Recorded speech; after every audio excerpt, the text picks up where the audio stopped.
the great fundamental issue now before our people can be stated briefly. It is, are the American people fit to govern themselves, to rule themselves, to control themselves? I believe they are. My opponents do not.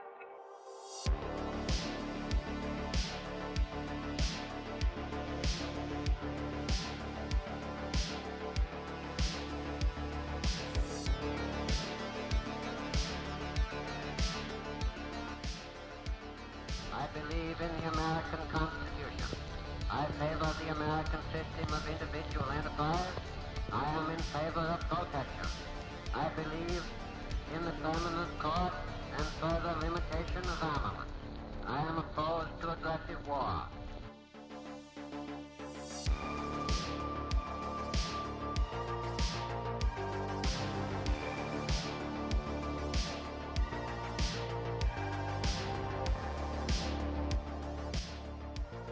In the councils of government, we must guard against the acquisition of unwarranted influence, whether sought or unsought, by the military-industrial complex. We must never let the weight of this combination endanger our liberties or democratic processes.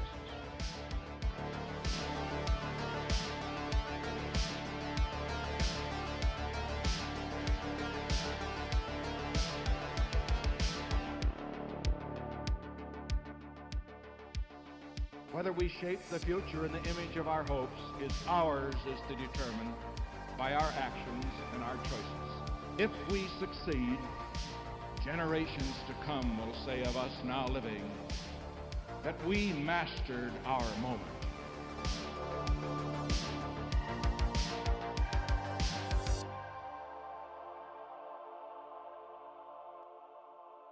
Americanism, not globalism, will be our credo.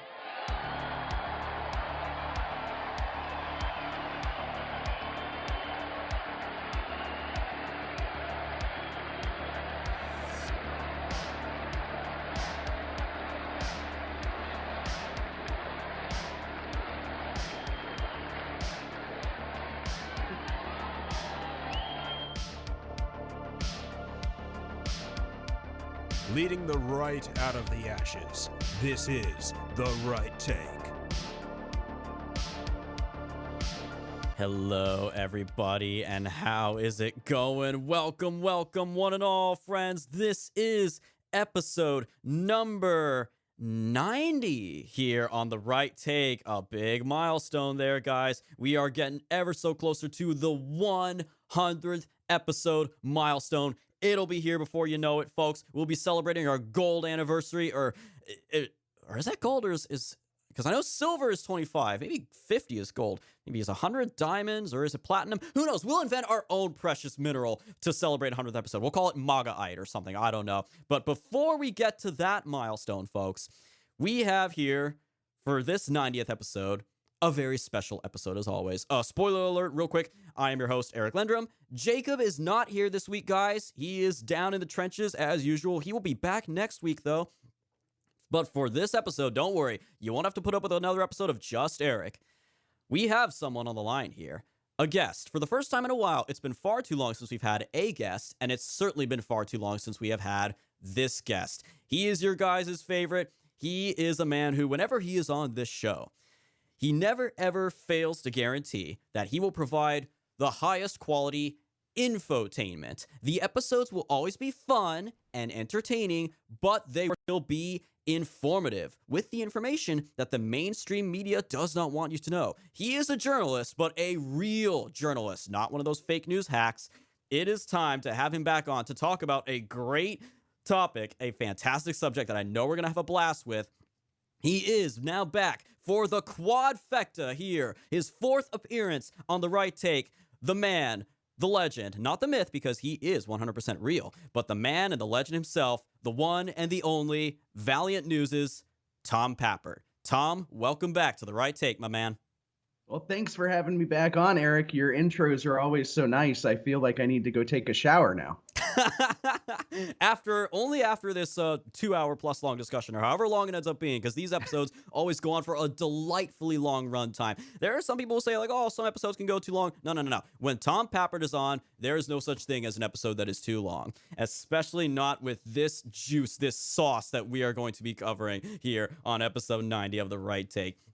So let's just get right to it. Tom, I don't know. And feel free to tell me otherwise here, but I don't know if this makes me a bad person or not, Tom.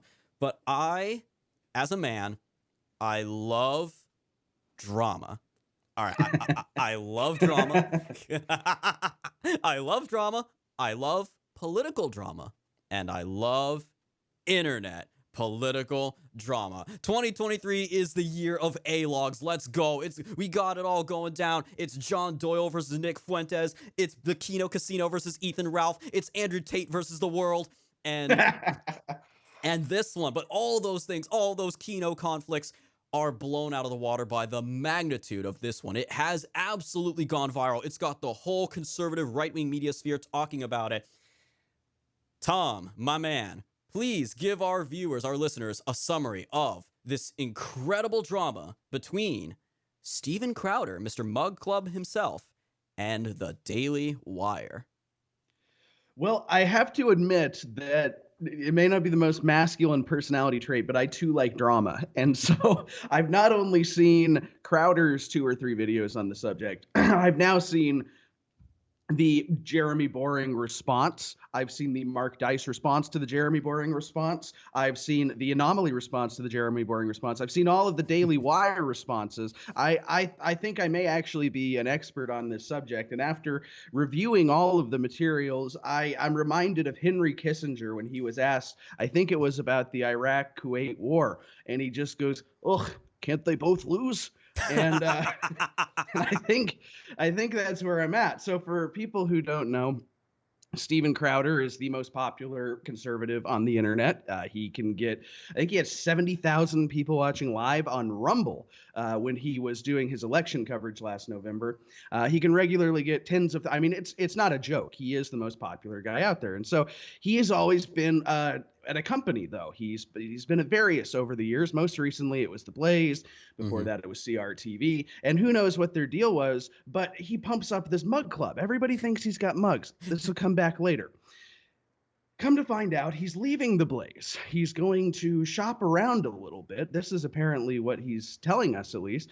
And he gets an offer from Company X. Company X was offering $50 million over 4 years for 11 months of work a year, 4 days a week, rescheduling whenever he wanted, allegedly. I mean, it just goes insane. But he didn't like that if you get demonetized on YouTube, there goes 25% of the 50 million. If you get demonetized on Facebook, there goes 15% of the 50 million. He said that this is akin to Daily Wire serving big tech and doing what big tech wants. Now, here's the interesting bit, Eric. As you know, Daily Wire and big tech are not enemies. They're frenemies. Exactly. I was just gonna say, yeah, that's so important for just a little bit more context here, because as you said, yes, you clearly, you've seen all the responses. You're an expert here, and when I first saw the story breaking, I knew I'm probably glossing over stuff. You were the first person who came to my mind when I said, we got to get a guest on. If we're going to have any guests on to talk about this, it's got to be him. I said that before I even saw a single post from you. Then, of course, I went to Twitter. Everyone should follow Tom, by the way, on Twitter, @RealTomPappert. That's Pappert. And sure enough, you were tweeting a tweet storm about it, and really good in-depth tweets, willing to look at both sides, which is important because I come from this from a more biased perspective. We'll get into that in just a bit. But to backtrack just a little bit here, for those of you who don't know, Steven Crowder is a political comedian, so take that as you will. He's part of this, the crop of characters who rose up during the 2015-2016 culture war era. He very much... Well, and can I note, by the way, that he was very anti-Trump. You know who his preferred candidate was? I did not know this. Please tell me. This is not a joke. His preferred candidate was Carly Fiorina. I don't usually pronounce her last name right. I am just for Steven Crowder. He was a Carly Fiorina fan. Okay, that already. We said before we started recording, Tom. I said I don't know as much about the situation as you do. I am prepared for my mind to be changed on the air. That might help just a little bit, because those of you who don't know, Carly Fiorina was former Hewlett Packard, HP CEO, who was the nominee for the U.S. Senate in California in 2010 against Barbara Boxer. Got absolutely. Can we talk about how she destroyed Hewlett Packard before she ever did that? She was in there for like 5 years. She took it from being like one of the big computer companies to now it's like a subsidiary of a subsidiary. If you have an HP, it means that you're probably like a government contractor and your boss doesn't really care about you. Like that is what Carly Fiorina made that business. That's right. And 2010 was just the year California Republican politics really began to take a dive, because simultaneously you had her running for Senate against Barbara Boxer, and then you had Meg Whitman, former CEO of eBay, running for governor against Jerry Brown. And both of them, of course, not only did they get crushed, but they both went on to become very prominent anti-Trumpers. Meg Whitman went on to openly compare Trump to Hitler by name. Not a joke. Trump is literally Hitler. She's one of those few. Fiorina, of course, ran for the presidency, briefly kind of rose around the same time that Ben Carson saw a surge in polls, because people really love their outsiders. But of course, President Trump rightfully called her out for having a weird face, and she eventually declined to the polls.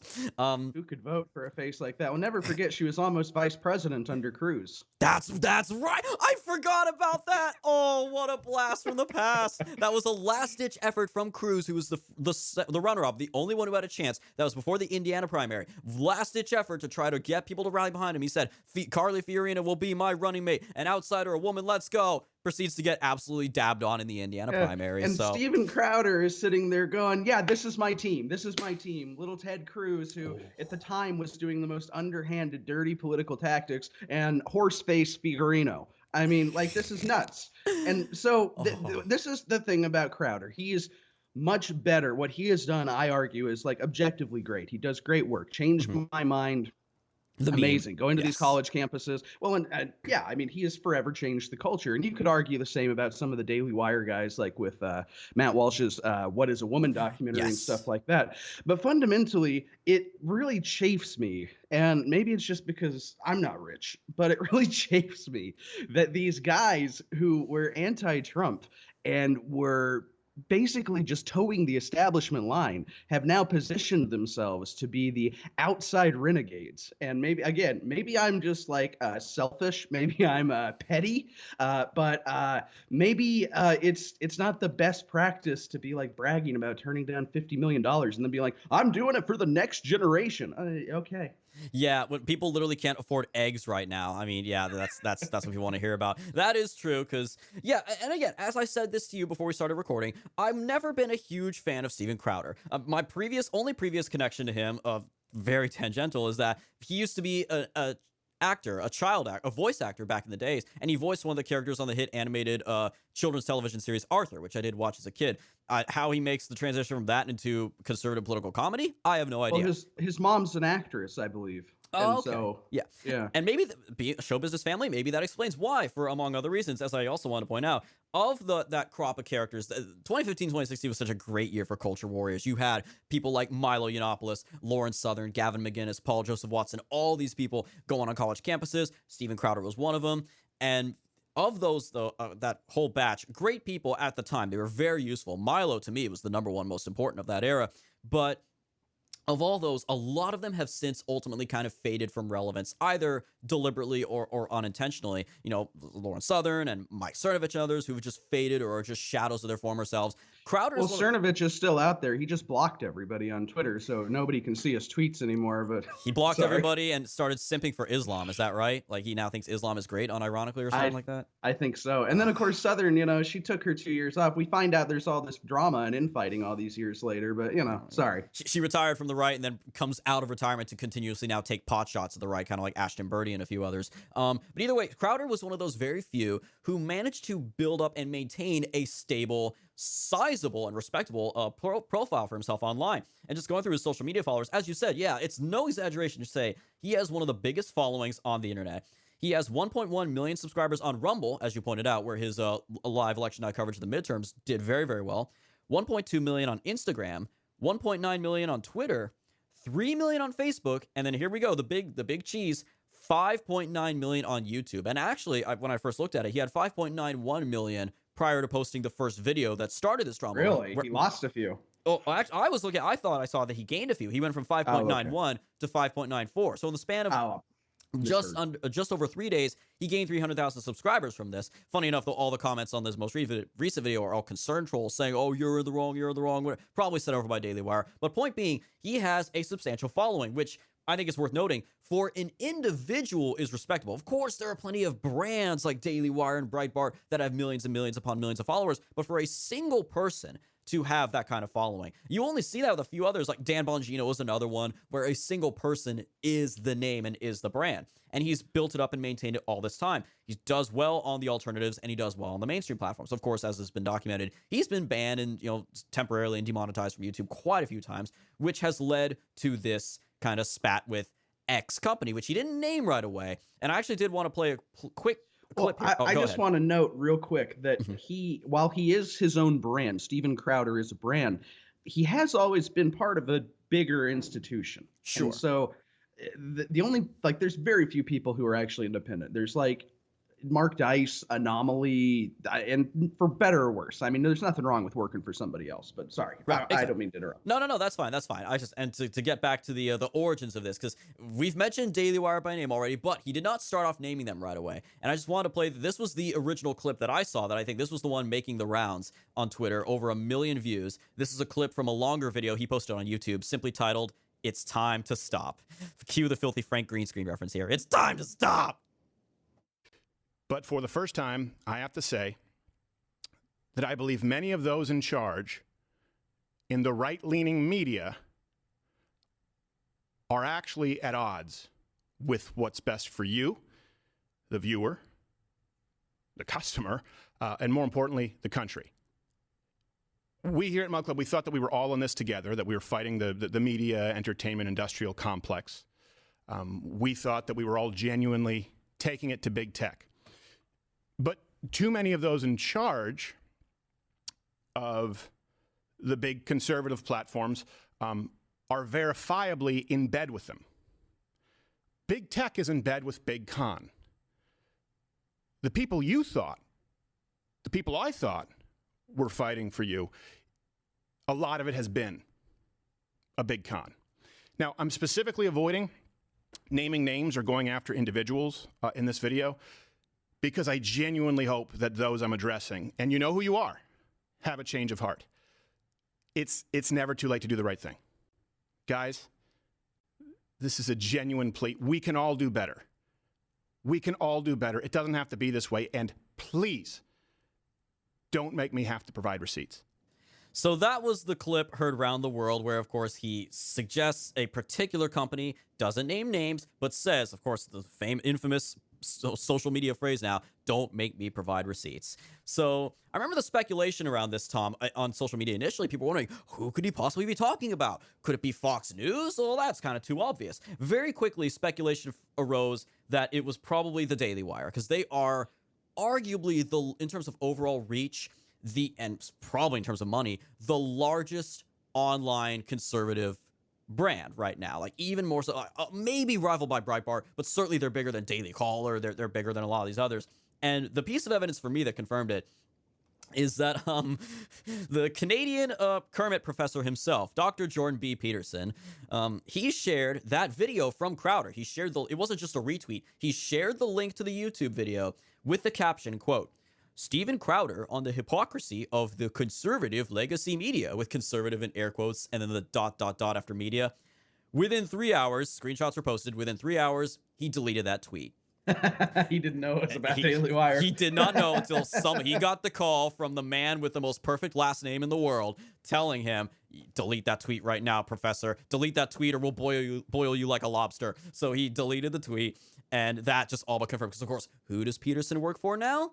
The Daily Wire. Jeremy Boring's Daily Wire. And so I was being mean to Crowder earlier, but let's Daily Wire, if you want to talk about Trump bona fides, they are worse. I mean, yes. It was founded by Jeremy Boring, who I think is like a Hollywood producer. He's like a Hollywood guy. That's how come he wants to do movies. Yeah. And he saw Ben Shapiro on what was it, Howard Stern or something? It was a raid. Piers Morgan. Piers Morgan. Piers Morgan. Yeah, it was the gun worse debate right than after Howard Stern. the gun debate Worse right than- after yeah. Sandy Hook. Yep. It was Piers Morgan's second most popular show. Alex Jones was first.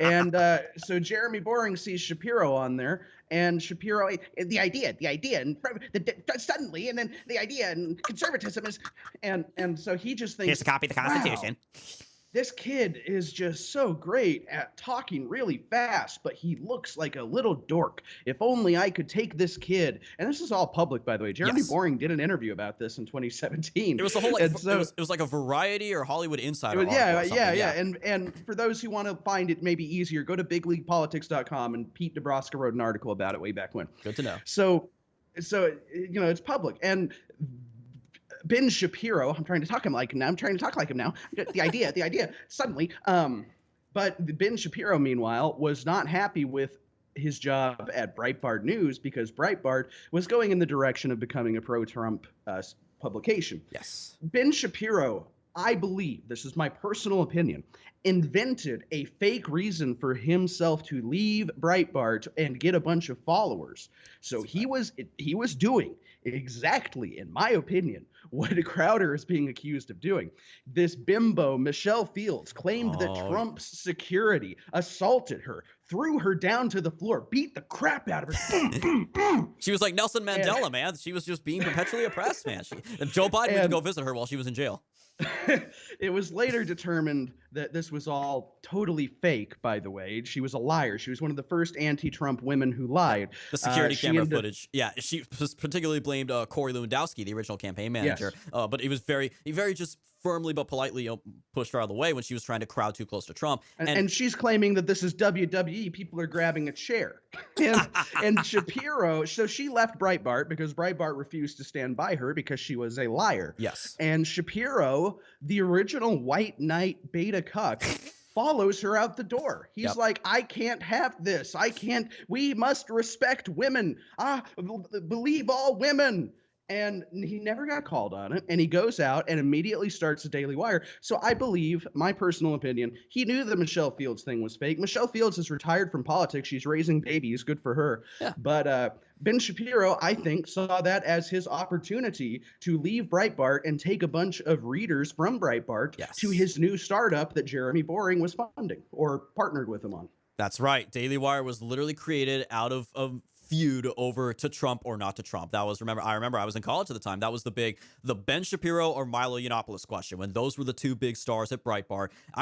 That's how old I am. I remember back when those guys were frenemies, when they would poke fun at each other on Twitter. And you could tell it was in good fun, but at a certain point, it shifted into more hostile territory, and that was almost entirely due to Ben Shapiro. And yeah, he went out. They were supposed to have a debate, but I mean, I love you, Milo. I think Ben was probably smart not to debate you. My friends and I were getting ready. That was a meetup that was going to be in Los Angeles because I was going to school in Santa Barbara at the time. A whole bunch of us in the College Republicans had bought the tickets. It was called the We Are Breitbart convention. That's what it was going to be. It was going to be in LA, and the big headliner was, for the first time ever, Ben Shapiro and Milo Yiannopoulos would be in person together, and they would debate the Trump question. We were so pumped. And then days before the convention, that happens, and they cancel the convention.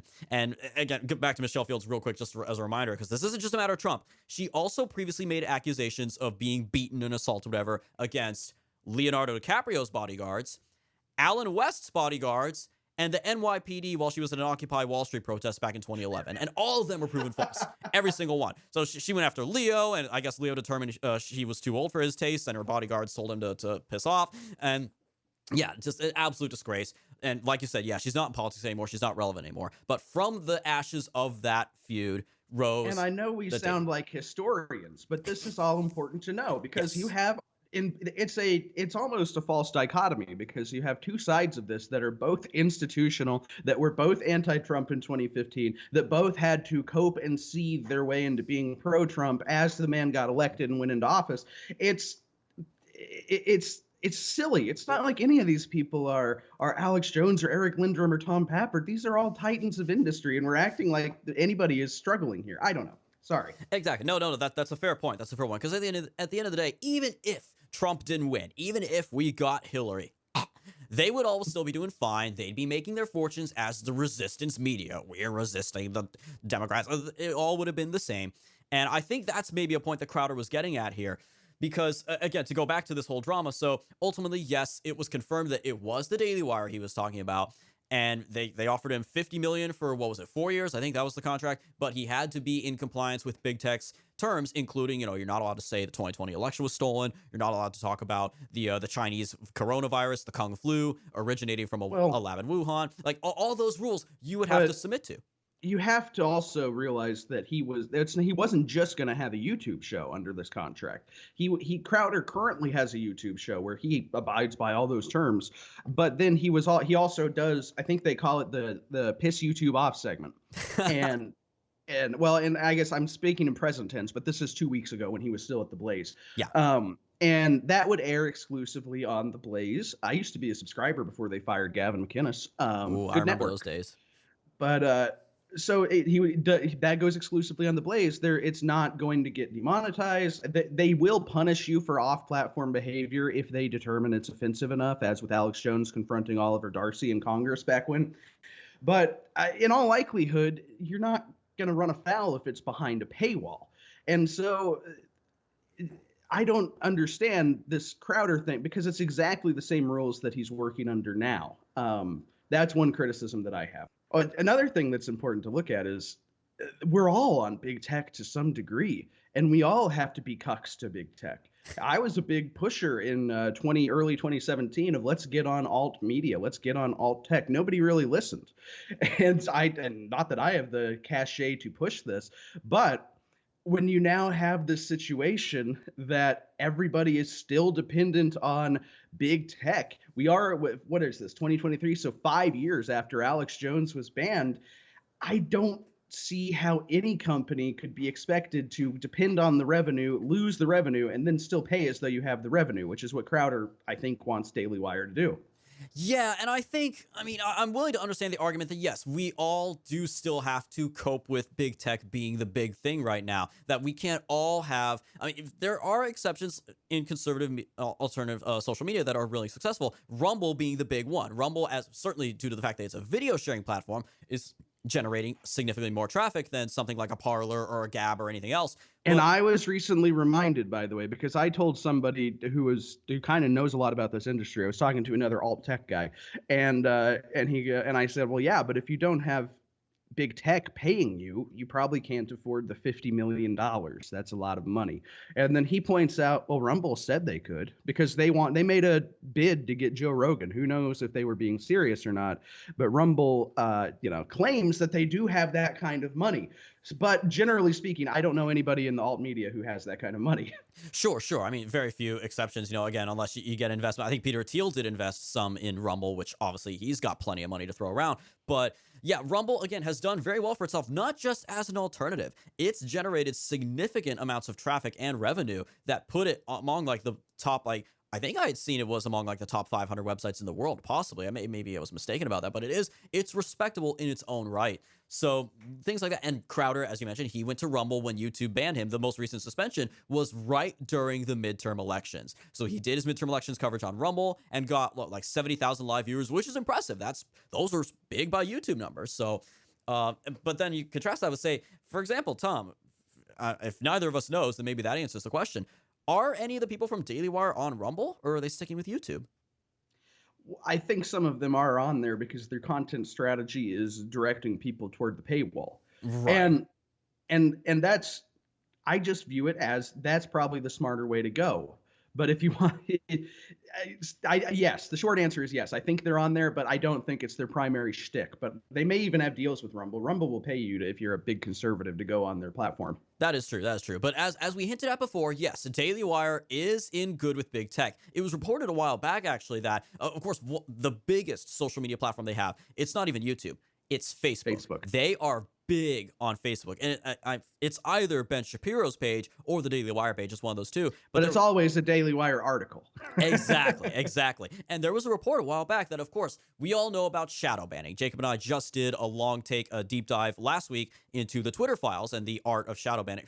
I couldn't have thought of a better word. The practice of shadow banning, which of course is on Twitter, it's on Facebook, it's on YouTube. But in fact, a report came out a while ago showing that one of the very few conservative Facebook accounts, Facebook pages, that was being shadow boosted being artificially promoted by Facebook, even more so beyond its usual reach, was the Daily Wire. So why do you think that is? Would they really promote something like the Daily Wire if the Daily Wire was going to challenge the status quo on big tech and the culture war and President Trump and what have you? Of course not. They're not shadow boosting Breitbart. They're not shadow boosting anything from Trump himself. They're going to shadow boost Daily Wire because, as we mentioned before, if you're going to talk about who is a never Trumper, Steven Crowder, and again, since you remember Tom, of course, Steven Crowder's guy. Crowder came on board much faster than Ben did. Exactly. As we all remember this, as I said way back in, I believe it was episode 10, the first solo episode I did, where I basically just delved into my political history from high school up through college, my transition, my political evolution. A key part of that was Ben Shapiro, who I used to be a fan of. I used to listen to his podcast on a daily basis. I met him several times, worked with him on several events, got to know a lot of Daily Wire people. The veil was pulled from my eyes, courtesy of the 2016 election, when Ben Shapiro, in the final days of the campaign, is saying infamously, Donald Trump and Hillary Clinton are basically the same people, folks. There's no difference between them. You might as well not even bother voting at the top of the ticket. I won't be voting at the top of the ticket this year, folks. There's no difference between Donald Trump and Hillary Clinton. And when he was throwing that out there in this crucial election to say there's no distinction between someone like Trump and someone like Hillary, I've got nothing for you. Again, at least Crowder and others who were not for Trump originally, like Sheldon Adelson, Dennis Prager, and others who were not for Trump at first, they saw the writing on the wall and said, all right, he wasn't our first guy, but he is our guy now. We've got to support him. Shapiro never did that. So, well, and I will say that after the election, both Shapiro and Boring put out little things explaining why they're now pro-Trump, and they get really mad at you, the Daily Wire fan base, if you don't acknowledge that they did acknowledge why they weren't pro-Trump and they are now. So we'll acknowledge that they acknowledged it. But as if that's supposed to excuse, the time of the one video that's been making the rounds in the midst of all this madness is the one where Shapiro, again, during the election, when Trump was the nominee, was trying to say, Donald Trump is a fake Christian. If you're a Christian and you consider voting for Donald Trump, then you're falling for a fraud. Like basically saying like, oh, because he's a billionaire playboy who has been divorced, somehow Christians shouldn't support him. I mean, again, remind me, the last president, Tom, my man, do you know that there was one president in American history before Trump who was divorced before entering office? Do you know who that was? Was it Teddy Roosevelt? It was not. No, Teddy Roosevelt's first wife died actually very tragically. Oh yeah, that's right. That's right. But no, should have known that. Same day as his mom. It's okay. It is a Republican. It is someone that Republicans love to idolize. Oh, Reagan was probably Ronald divorced. Reagan was divorced. Yeah, that makes sense. Exactly. But of course, you never hear, oh, he was an actor, he was a celebrity, he was divorced, he is not a conservative. No. They make him out to be a saint now. So such flimsy, ridiculous arguments that Shapiro made for why you shouldn't vote for Donald Trump. He was actively campaigning against Trump. He was part of the National Review, infamous edition. And I have some evidence I just gathered, by the way. When was the convention in 2016? That was July, correct? I want to say July, yes. So August 1st of 2016, Jeremy Boring said in an email that was obtained by Amanda Milius, he was still describing Daily Wire as a broadly anti-Trump publication. You can find that article on valiantnews.com. So that's after Trump was the nominee, and it's still a broadly anti-Trump publication, which I guess, again, they claim that they didn't make their transition until after the general election occurred, in which case they were useless. They were useless from July until November of 2016, a critical year. They sat on their hands. Exactly. Far too little, far too late. We'll have the link to that article in the description below. Thanks for that, Tom. And God bless Amanda Milius as well for doing that. She does fantastic work. She's currently, waging war on the RNC right now. She's great. But yeah, they are anti-Trump. And another counter argument I hear in favor of the Daily Wire from friends of mine is, okay, well, even if you don't like Shapiro, because Shapiro obviously is the figurehead of the company. It's his company. He founded. I mean, Jeremy Boring founded it, but Shapiro is the which is big ironic. guy there. Exactly. Everybody thinks that, but it's like I bet Shapiro could get fired tomorrow. I bet you he has zero pull. This is all my opinion and belief, but I bet you that back when Shapiro, it was announced that he is no longer the editor-in-chief and he is now editor emeritus. I bet I think that was a substantial change, because then all of a sudden he wasn't the face of Daily Wire anymore. This old man, Jeremy Boring, is the new cool hip guy that we're all supposed to know who he is and care about what he has to say. So I believe that Jeremy, and I've heard rumors, by the way, from people who, or second or third hand rumors, I don't want to get anybody in trouble, but I've heard that Jeremy Boring makes people call him king. I believe it. You know what? I mean, the man, again, as I said before, that is a man with the most perfect last name in the world. I mean, his name is literally boring. What more But do it's you need to say? spelled boring, as though he's boring into your brain, which also is perfect. It really is perfect. But there was a period of time, Tom, not too long ago, when whenever I would go on YouTube or Facebook or anywhere, and I said to myself, I swear to God, if I see one more sponsored advertisement for Jeremy's razors, I'm gonna pick up a razor and redacted. And he made so much money. It's So bad. much money, these people. But that between that and yeah, like you said, the shift into movies, it's a believable theory at this point that boring is probably more behind the Daily Wire shift into movie making than Shapiro is. But you look and the quality of their I movies. don't think Shapiro's a businessman. I don't think Shapiro wants to be making these business decisions. I think he wants to do his show, and he's realized that he doesn't even have to write articles anymore because he can just make millions of dollars to read ad reads. Do reads for Birch Gold at the March for Life. I'll never forget that when he went to the March for Life and literally just did an episode of his show from the stage to all these cheering people in the freezing cold. He's all bundled up nicely on the warm stage with heaters all around him, and he's reading Birch Gold reads. And I'm like, what? Yeah. They invite him to do a speech for the March for Life, and he says, "Well, this is when I do my podcast, so I could do my podcast, and we can do that live, and I'll sit at my thing, and I'll have my laptop, and I'll have heaters, and it'll be great." And they said yes. That's just it. They said yes. By the way, you ever miss Michael Savage, radio listeners? You ever miss listening to him on the radio? You know why he's gone, right? Ben Shapiro got his place. They replaced Michael Savage, who is still very much alive and has a very successful podcast. They replaced him with Ben Shapiro, who has this incredibly grating voice, but for some reason he gets to be on radio. Makes no sense. Yeah, you know who loves the unborn babies, folks? You know who loves protecting the unborn? Birch Gold. Birch Gold. Oh, so bad. And yeah, they're making these movies that are just memes, honestly. They made their first ever movie from a conservative company, which presumably means pro-gun, pro-Second Amendment. Their first movie is about a school shooting. Like, yeah, Really? that's a great message, folks. Yeah, I don't even follow them that closely. I mean, but we have to acknowledge that they do some good things. Like, What Is a Woman changed the culture. That's fantastic. That is. I don't even like Matt Walsh that much, but he does important things. I love that. The tone in your voice as you acknowledge you do good things. That's exactly how I feel, my dude. Trust me. Because back to the point. We keep getting off track here, but that's okay because that's how these kinds of episodes roll.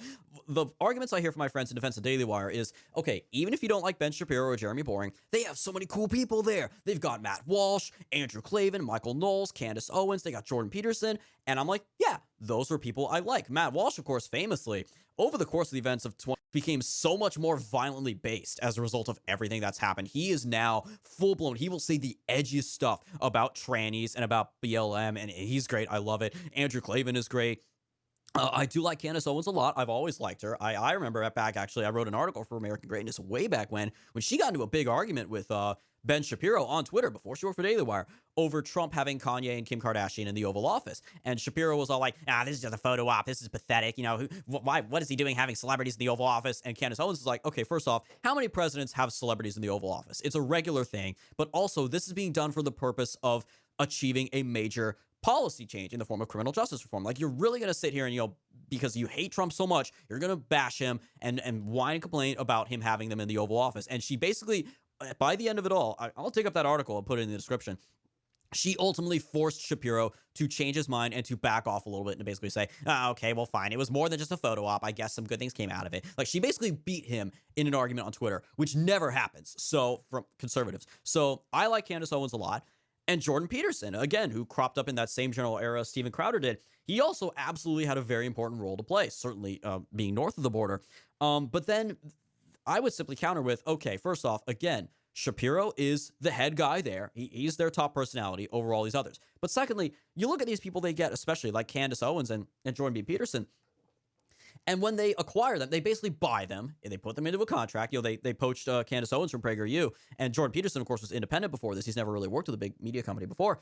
They put them out of these contracts and they turn them into company men. They basically turn them into branding machines. Jordan Peterson now, if you watch the content of his videos at Daily Wire, he comes across as more of a gimmick than anything else. Like, he's reading a teleprompter, he's reading talking points. He doesn't feel as freestyle as himself, making lobster jokes and talking that Kermit the Frog voice as he did in his lectures that got him famous. So it basically taking these important intellectual or political commentators and turning them into, company talking point machines, basically.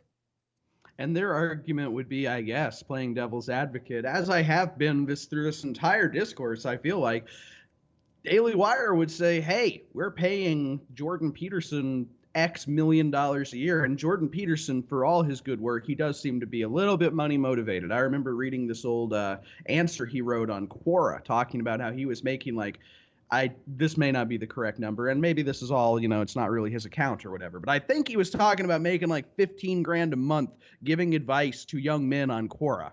And then, of course, I believe, didn't he, in the beginning, wasn't he like, that was the Cadillac package? If you're a super Jordan B. Peterson guy, you can like buy his counseling services for a small fortune. Maybe I'm making that up, but so this is a guy who is a little bit, I've seen his house. He collects Soviet art. I mean, that's not inexpensive. So he has nice taste. He likes nice things. And Daily Wire probably said they'd pay him $25 million or over 4 years or whatever. And he probably said, well, gee, that's more than I'll ever make. And he did it. So I don't know. I see both sides. And Jordan B. Peterson is very transgressive, but he knows when to stay within the lines when he's on the social media that makes him money. We now know from the Daily Wire contract that they don't want, quote unquote, ownership of your Instagram or Twitter. And where is Jordan B. Peterson until Elon bought it? Where was he always running into trouble? It was on Twitter. It wasn't on his other platforms. Exactly. Yeah. So again, good counterpoints there. But then we get, and this is all just kind of the prelude. This is the prologue to all the drama with Steven Crowder, the Daily Wire, because this was just the initial first video, which then led to the eventual unearthing of the fact that he was talking about Daily Wire, whether it was Jordan Peterson deleting that tweet or whatever. Somehow the numbers came out. Yeah, again, Daily Wire offered him a $50 million contract for 4 years, but he had to basically kowtow to, big tech policies on disinformation and whatnot. So then he went ahead and posted a second video. The first one was titled, Filthy Frank reference, "It's time to stop." The second video was titled, I didn't want to do this. And I love the opening of this video. I'm just going to play this real quick. This is from his studio. He looks at the camera with this smug little grin on, and he does this. They don't get deals that... They can be wage slaves for a little bit, come over and make a salary and grow their brand. They can be wage slaves for a little bit. They can be wage slaves for a little bit. So he's sitting in his studio at his desk there. He has this talk boy on the desk in front of him. This old recording. It's from it was what Kevin used in Home Alone 2. That's how old this thing is. And he's playing the tape back and rewinding it. That's a call he recorded with Jeremy Boring, the CEO of Daily Wire. And it's just hilarious. Now, of course, as a result of that, touch. A very nice touch. But of course, it's got that was kicking the hornet's nest if ever I've seen one. After that, all of them, Shapiro, Matt Walsh, Candace Owens, the knives came out for Steven Crowder. It's literally like that John Wick poster where a million different guns are pointed at him all at once and he's just in the middle and just like not caring in the slightest. They all went after him on Twitter. The talking points came out. Oh, it's just about money. He's just greedy. Oh, it's vile. Betraying his friends. It's vile that he recorded his friends privately, which, I mean, first off, he makes it clear in this video, and again, post the video link in the description below.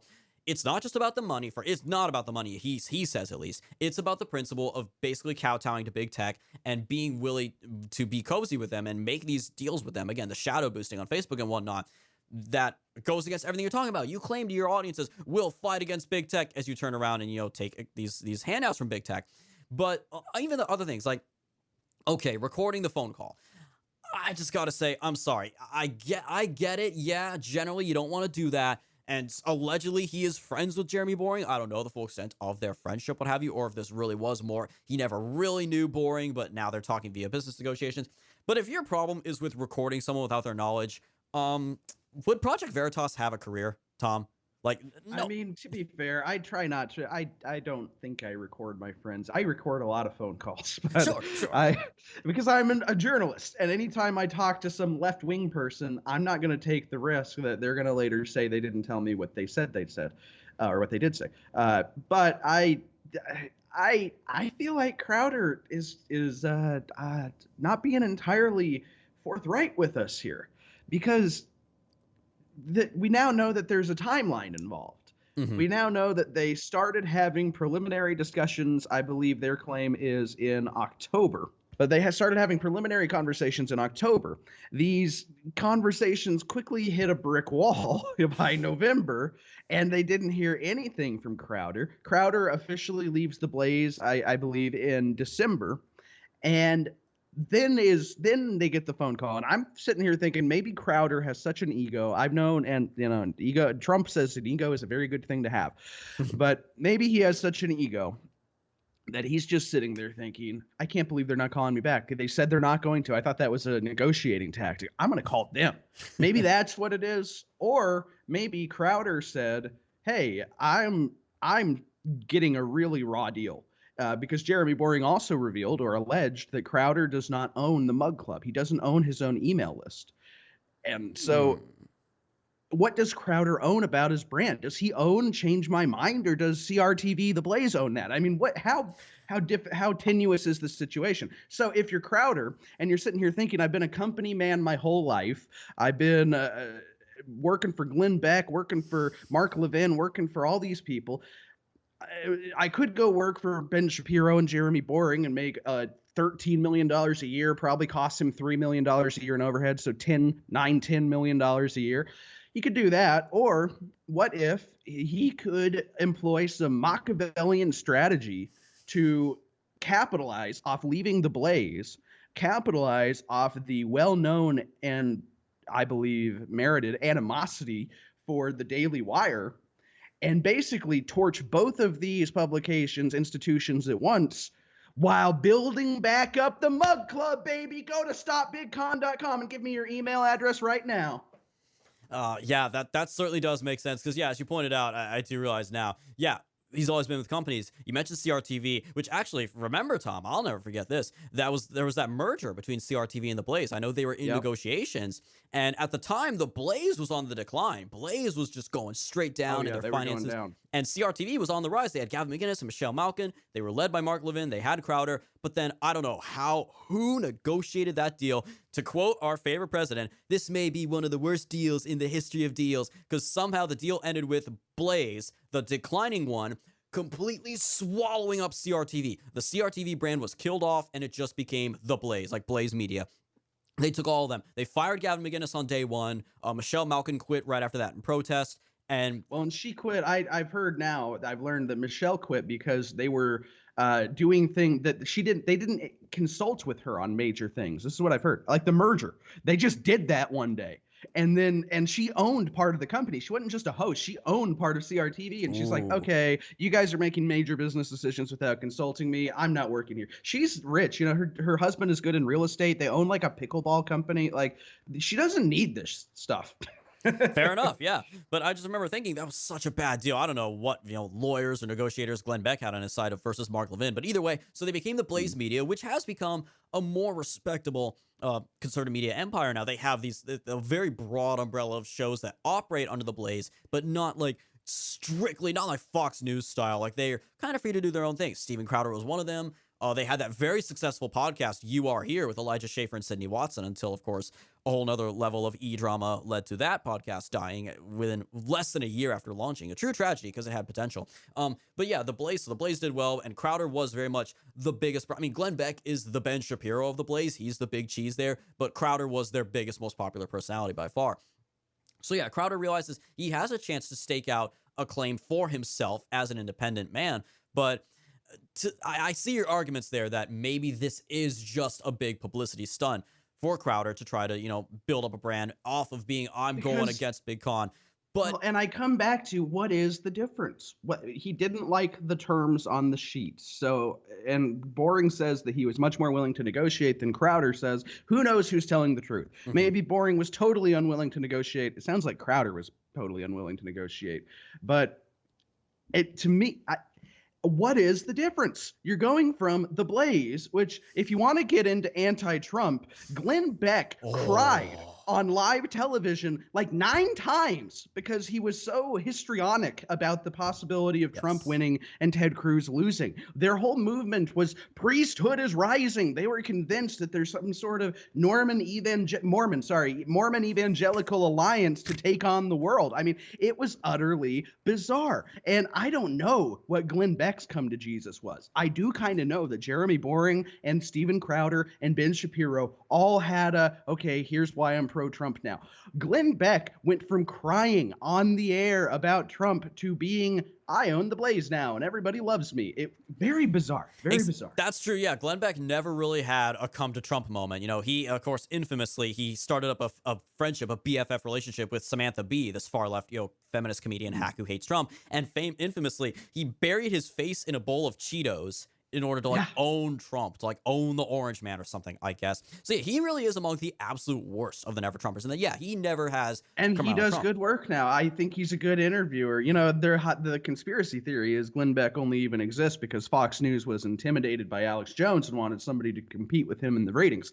But whatever. Glenn Beck did have a very Alex Jones type personality when he was on Fox News. I do remember that. Oh yeah, with his whiteboards and the Federal Reserve, and it was right out of Jones. And so my point is the Blaze probably had similar. In fact, I have good evidence of this because Elijah Schaffer, after he was fired or left the Blaze, however it wound up happening, he went and did an interview with Censored TV, Gavin McInnes, and he said that after he got demonetized following January 6th, this is a paraphrase quote, but he said something along the lines of, I had a job, but I didn't have any money coming in. And so the Blaze was still employing him, but they were probably keeping him on like a $1,500 a month retainer. And then he had no other revs coming in because he had no monetization. I think that this is very common in the industry. And I don't think that the Blaze is probably a lot less generous to Steven than Daily Wire was because the Blaze probably signed their contract 4 years ago. That is a good point. Again, to remind me, just as we were saying, Steven Crowder versus Ben Shapiro, who's more anti-Trump? Glenn Beck comes along and just says, hold my Cheetos. but yeah, so that brings me to the next point I wanted to ask. So let's go ahead and assume then this is just a big publicity stunt by Steven Crowder. It may be. Who knows? At this point, I genuinely don't know. I came into this being pro-Crowder purely by virtue of being anti-Shapiro. But now, maybe he does have more nefarious purposes. But at the end of the day, Henry Kissinger yet? Can't they both lose? Can they both lose? But at this point, could the biggest loss here then be the loss of the message? Because even if this is a stunt by Crowder, is he wrong in saying that major conservative media outlets are largely embedded with big tech? I think the answer is no. I think we can both agree that absolutely is a real phenomenon, right? Well, yeah. It's different, though. It's not like Daily Wire is not necessarily the jackboots for big tech. It's big tech. Facebook is being paid, I believe, tens of millions of dollars, but maybe it's just low, like $5-7 million a year by Daily Wire to promote their pages and promote their articles. And then Daily Wire every single month, pretty much. Maybe it's changed. I haven't done the latest dates. Last time I looked was mid last year. But Daily Wire for basically 18-24 months has been the #1 publisher on Facebook month over month over month over month over month. When was the last time one of their people got banned from Twitter? Maybe it's because they're YouTube. Maybe it's because they're paying YouTube. Maybe it's because they're good players. Whatever it is, they certainly don't have to worry about big tech the way we do, which I would also, but I don't think that it's like they're enforcers for big tech. I just think that they pay big tech a lot of money. They have lots of lawyers, and they built their entire thing as being anti-Trump. So you can't just ban them as being pro-Trump like they do everybody else. I still think, though, here's the question. Daily Wire is kind of right to protect themselves because if they're how do you pay somebody $50 million if they've been demonetized? Daily Wire, my biggest criticism would be, why do they live or why do they operate under this paradigm where being monetized on social media is so important? And it's obviously because they've never been demonetized. I'm building an entire life for myself where hopefully in 5 years, we're not going to be dependent on big tech. You can go to Spreely.com, Spreely.tv, Spreely.video. You can learn a little bit about what we're doing, but That's because I've been banned. I've been demonetized. I've had the bad things happen to me. I don't think Daily Wire ever has. And so, but the thing is, nobody in this business who is doing it independent, who doesn't get paid by Google, who doesn't get paid by big tech in some way, I don't think anybody can afford 50 million. So if you want the 50 million, and then the Daily Wire alleges that Steven Crowder actually wanted 30 million a year or something like that. Is that correct? I think that was correct. 30 million a year. So what is that? 120 million. 120 million. Yeah, he wanted Jesus. 120 million. That's depressing. And so if you want the 120 million, I'm afraid you have to work in big tech. There just isn't the money in the alt tech yet. I mean, I think Rumble is a losing proposition right now because I don't see how you can make money having 70,000 people tuning in. I think that eats at your bandwidth and you're in the poorhouse. And I think that they have funders. I think they have people who give them money.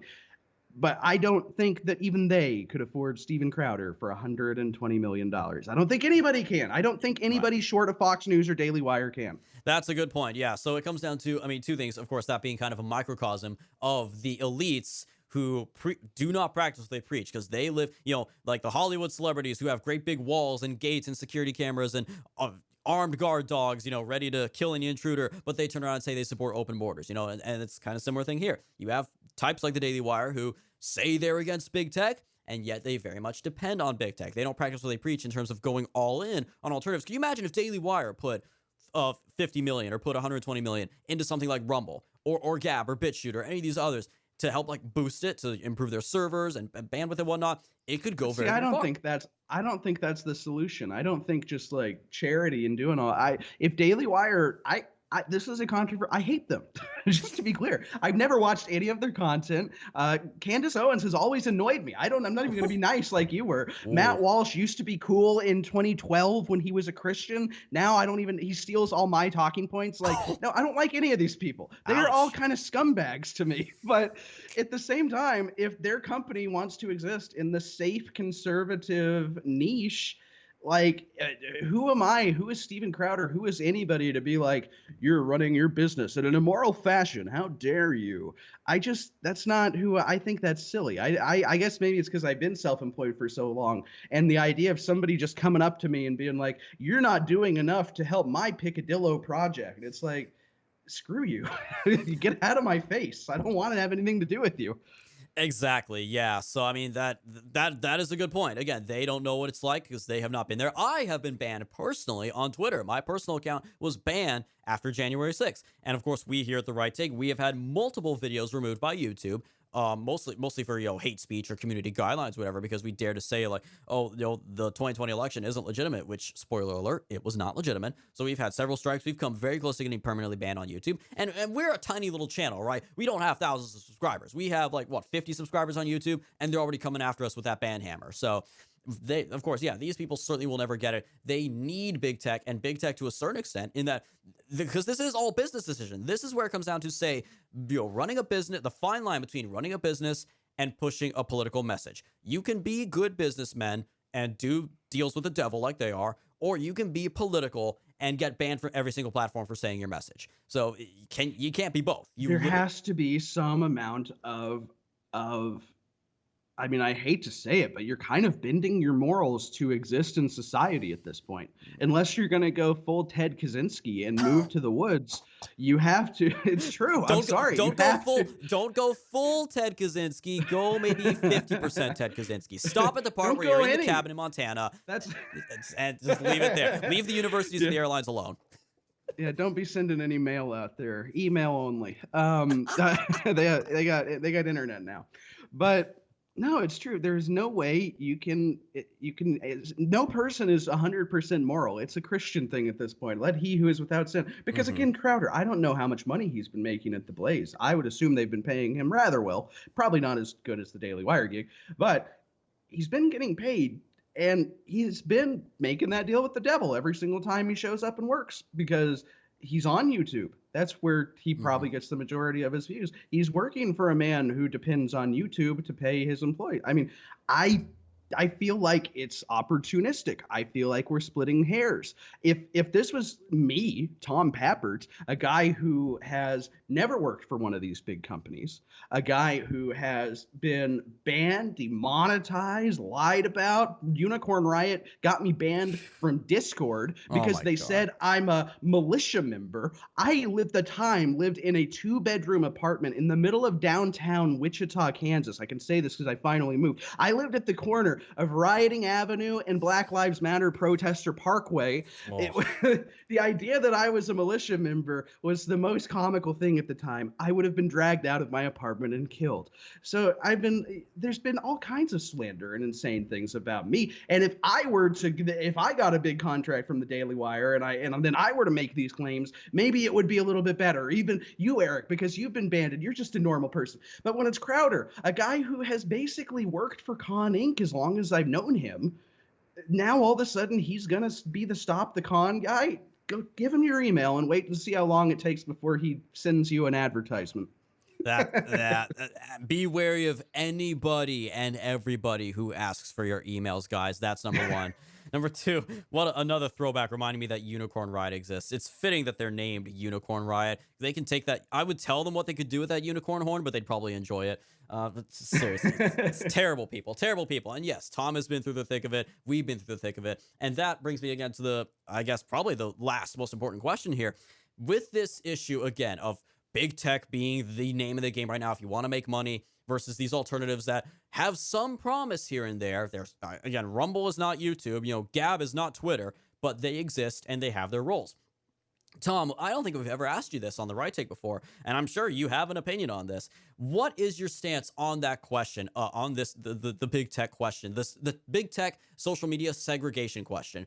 Do we bite the bullet, pinch our nose, and throw in our lot with big tech to make money and use that platform to push our message as best we can against them? Or do we self-segregate into the alternatives? Do we practice what we preach and go to Rumble and Gab and BitChute and Parler and Truth Social? You're talking to a guy who has become like this weird person who I'm on Spreely, and you go to Valiant News and our website, our videos are embedded by Spreely.video, not Rumble, not YouTube, not any of this crap. I want to control everything. I am a Nazi. I am now. I am now Disavow. Disavow. And I will control every piece of the puzzle. Hey, what's that on your lip? There's a little black thing on your lip under your nose. You need to wipe that off. But no. Okay, so fair enough. But at the same time, hold on, because you got to have both. Because nobody knows what a Spreely is. We're still looking for somebody more famous than me to tell the world what a Spreely is. And when we get that person needs to be like on YouTube. Frankly, Steven Crowder's model is the one that everybody should be following. Do an hour on big tech, then do an hour, be like, all right, everybody, you got 5 minutes. We're going to go over. We're going to flip the switch. We're going to flip the switch. Tim Pool does the same thing. All these people have the solution. It requires a big team. And that's what's infuriating, because if we could do that at Spreely, we would be right where these people are. So it needs a big team. But I think you got to do a little bit of both. I think you have to be on the big ones. It's not 2016 anymore, and I hate it. I miss 2016 every day. I miss when we could make fun of people and we could laugh and we could have fun, but you've got to use these platforms where billions of people are, as long as you can, to get them onto these other platforms, whether it's Spreely or Rumble or Locals or the Daily Wire I don't know what they call it, Daily Wire Plus, I think, or Blaze TV Premium or whatever. I don't know what they call these things, but they all got their paywalls, yeah. And it's sad because it's almost like Steven Crowder. Let's say he's not Machiavelli. Let's say he's just completely honest in all this. That means that he is kind of like a vestige from a period of the internet that I believe is dead.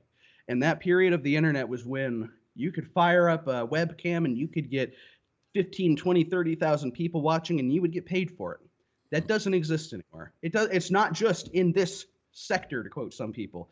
It's all over. Dr. Disrespect got banned from Twitch because he made too much money, I believe. And now he's on YouTube, where he can't even use proximity chat on his favorite video games because somebody else might say something that then would get him banned. The internet is not what it was 5 years ago. I don't think that you can have 30, 40, 50,000 people watching you live and just expect to make money anymore. And it's messed up, by the way. Last point, if you want to look at who is making all the money in big tech, it ain't the people making the content. Even Daily Wire, when they're getting paid all this from big tech, they should be getting paid much, much, much, much more. If you look at traditional broadcasting, where you have all of these legacy costs of transmitters and satellites and satellite dishes and STL connections, and you got to have a master control operator, they can pay their talent much better than Facebook is paying its talent. Facebook doesn't have all this overhead. Facebook is spending all its money, I believe, stealing elections with drop boxes. Yeah, so much of what you said there is so much to unpack. It's so true in the painful way, but it is true nonetheless. So, like, yeah, you look at YouTube, you know, that back when YouTube, as a perfect example, when it got started back in 2005, 2006, and you had these goofballs just making videos in their room, in their bedroom, like, you know, like Smosh or whatever, back when there was just a couple of teenagers just goofing around. And now, even with, you know, there still, of course, are individual content creators, but most of them have become brands. They have merch stores, and they sign with some kind of company or talent agency or something. And of course, you got all the Vivo channels. You got the #1 channel on YouTube right now is T-Series, which is an Indian music brand. Like, it's so bad. You're right. It's not the Wild West that it once was, you know, 20 years ago now. Yes, Elon bought Twitter and is making Twitter great again, and it is now back to being somewhat closer, I think, certainly much closer. Yeah, but boy, are there bumps in the road. There are bumps in the road, but at least we can go back to, we don't have to worry about, you know, stepping on landmines now. We can, you know, Milo, if Milo were to come back, he could insult Leslie Jones all he wants, and he would not get banned from Twitter this time. So I think we do have a long way to go, and I agree. Yeah, it's probably got to be a mix of both. If we were to go full alt tech, you know, the Spreeleys and whatnot, we would have to disappear. You disappear, but at the very least, if you build a network, if you get a bunch of people together to do something, then maybe it could be sustainable in terms of having a niche, having a corner of the internet that, you know, can sustain itself relatively well. Again, Gab's done this very well. They've got their own servers, they're working on their own payment processor, I believe. But of course, they can survive with that, with the following base they have and the money they're making. They'll never be YouTube, but they don't necessarily need to be. They just need to survive. And that, of course, we should strive to do more than just survive. We need to focus on fighting, and we need to focus on winning. So we need to build our own Daily Wire. We need to build our own The Blaze, and we need to do it better than them because they're still too dependent on big tech. They're 80-20. We need to be more like 50-50. We need to beat them at their own game. And as long as that message can be taken away from this, and again, even if Crowder put this message out there, not with the best of intentions, maybe he is just looking to enrich himself, the message is still there that big tech is a problem, that even the big conservative fighters who say they're going to fight it aren't necessarily ready to do anything about it yet. So we need to be more proactive. And certainly this goes back to what I've been saying about Ben Shapiro. Any conservative figures that are being propped up by the mainstream media, be wary of them. I'll never forget when the New York Times did a big front page puff piece on Ben Shapiro, the conservative gladiator. That's what they called him. And it's the same thing when they're pushing DeSantis or Nikki Haley or whoever it is, whoever on the right that the mainstream media is promoting and saying, oh, is this person the future leader? Disregard. Doubt. Press X to doubt, all right? Do not take that person seriously. Consider them to be controlled opposition at the absolute worst or useful idiots at the best. That's my take, and that, of course, that's why I still support Trump going into 2024, among other reasons. Well said. No, I think that's about right. Be very wary of these people. Be very wary of anybody asking you for money, asking you for your time, and just I don't even think, with everything said, say Crowder is a Machiavellian person. I don't even think that necessarily means he's a bad person. I don't think I would say anything sensitive on the phone with him ever. But people could say the same about me. Where's my little recorder? Here it is. Oh yeah. Well, radio listeners, podcast listeners, I'm holding up a little recorder in my hand right now that I use anytime. Flick it on, hit the record button, and we're recording. Use it all the time. Plug it right into the computer. So I don't think Crowder is necessarily even a bad person. If he is a Machiavellian person who is torching Daily Wire and The Blaze, also he can get some subs. I think it's cunning. I think it's cunning, and I don't think it's a bad thing. But I also agree that he is advancing an important message. And if Steven Crowder comes out of this and he creates mugclub.tv or whatever it's going to be, and he brings people on and he pays them based on a he pays them totally without any type of, you have to be allowed on big tech. More power to you, man. I hope you can pull it off. I hope that you run a company that is 100% true to everything that you said in that video. And then I hope that you share the blueprints, because there are a lot of us out here in the conservative publishing world, video world, all the world. We want to know how you do it, man. Pull it off and then let us copy.